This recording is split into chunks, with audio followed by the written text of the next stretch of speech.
ગુજરાતમાં પોલીસના ત્રાસના કારણે એક આદિવાસી યુવક કીર્તનભાઈ અમૃતભાઈ વસાવાએ આત્મહત્યા કરી, જેને લઈ પ્રતિક્રિયા આપતા પ્રદેશ કોંગ્રેસ પ્રમુખ શક્તિસિંહ ગોહિલ. આજે અત્યંત કરુણ ઘટના ભરૂચના કાવીઠા ગામમાં એક આદિવાસી યુવક કીર્તનભાઈ અમૃતભાઈ વસાવાએ આત્મહત્યા કરી એની બની છે. આ આદિવાસી યુવકે આત્મહત્યા કરતાની સાથે એમની સુસાઇડ નોટ એટલે મરણોત્તર નોંધમાં સ્પષ્ટ લખ્યું કે હું આ આત્મહત્યા પોલીસ ઓફિસર્સના ત્રાસના કારણે કરું છું. નામ જોગે એમની સુસાઇડ નોટમાં મરણોત્તર નોંધમાં એ આદિવાસી યુવકે લખ્યું છે. એ સ્વીકાર કર્યું છે કે હું પહેલા દારૂનો ધંધો કરતો હતો, મારી સામે કેસ થયો એ મેં સ્વીકાર કર્યો હતો, પણ એ પછી દારૂનો ધંધો સંપૂર્ણપણે આદિવાસી યુવક કીર્તન અમૃતભાઈ વસાવા કહે છે બંધ કરી દીધો. આમ છતાં પીઆઈ પોલીસ ઇન્સ્પેક્ટર આવીને વારંવાર ધમકાવે, મારે કે હપ્તો આપ. મેં કહ્યું કે મેં દારૂ બંધ કર્યો છે, હું હપ્તો કેમ આપું? તો કે ફરી દારૂ વેચવાનો ધંધો ચાલુ કર, અમને હપ્તો આપવો પડશે. આદિવાસી યુવક ના પાડે છે કે મારે આવો ગેરકાયદેસર ધંધો નથી કરવો. તો એના ઘરની સર્ચ કરવામાં આવે છે, કંઈ મળતું નથી, છતાં એને પરેશાન કરવામાં આવે છે.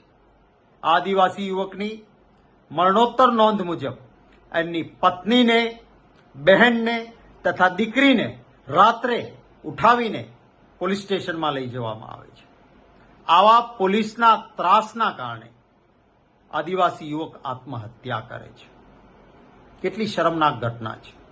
પોલીસે પ્રજાના રક્ષકના બદલે આ ગુજરાતમાં ભક્ષક બને, આવું પહેલા ક્યારેય નહોતું.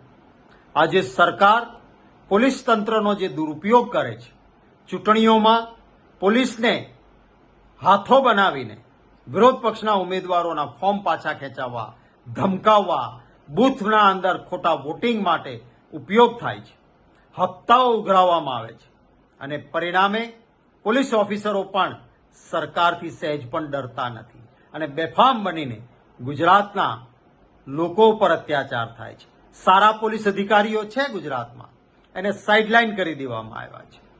હું કહીશ કે ભરૂચ કોંગ્રેસના અમારા તમામ કાર્યકર્તાઓને આગેવાનો આદિવાસી યુવકને ન્યાય મળે એટલા માટે હોસ્પિટલ પહોંચ્યા, જબરજસ્ત આક્રોશપૂર્ણ રીતે ત્યાં દેખાવો કર્યા અને પોલીસને મજબૂર કરીને મરણોત્તર નોંધના મુજબ જે સુસાઇડ નોટમાં નામ લખેલા હતા એના સામે એફઆઈઆર કરવાની ફરજ પાડી. ભરૂચ કોંગ્રેસના મિત્રોના આ ન્યાય માટેની લડતના રોડ ઉપર ઉતરીને લડાઈ કરવાના કામને હું બિરદાવું છું અને વિનંતી કરીશ કે ગુજરાતનો એક એક કાર્યકર્તા જ્યાં કોઈને પણ અન્યાય થાય ત્યાં રોડ પર ઉતરીને ન્યાય અપાવવા માટે લોકોની સાથે આપણે લડીએ. જ્યાં જરૂર પડે ત્યાં જેને બોલાવી શકાય, અમારી જરૂરિયાત લાગે ત્યાં અમે પણ સાથે આવીને બધા જ પ્રદેશના સ્તરેથી પણ આવીને સાથે ઉભા રહીશું. પરંતુ ગુજરાતીઓના થતા અન્યાય માટે આપણે લડવું પડશે. આજે જે ચાલી રહ્યું છે આવું આપણા ગુજરાતમાં ક્યારેય નહોતું.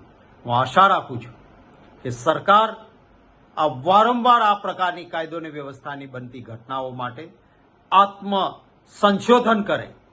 પોલીસનો દુરુપયોગ કરે છે, રાજકીય દુરુપયોગ કરે છે, માટે પોલીસ સરકારનું માનતી નથી, કારણ કે તમે એનો દુરુપયોગ કરો છો. હપ્તાઓ ખાવાનું સરકારે પણ બંધ કરવું જોઈએ. ગેરકાયદેસર કામો માટે સરકારે કોઈ પોલીસ અધિકારીને કહેવું ન જોઈએ કે જેથી સરકારી અધિકારી પણ તમારા સામે આંખ ઊંચી કરીને વાત ન કરી શકે. આશા રાખું છું કે કંઈક ડાપણ સરકારમાં આવે અને ગુજરાતમાં જે કાયદોની વ્યવસ્થાની પરિસ્થિતિ કથળી છે એને સ્થિર કરવામાં આવે. લોકોને પડતી મુશ્કેલીઓ સામે સરકાર આંખ બંધ કરીને ના બેસે. સમાચારોની ઝડપી અપડેટ માટે હમણાં જ સત્ય સ્વરાજ ન્યૂઝ ચેનલને લાઇક, શેર અને સબસ્ક્રાઇબ કરો.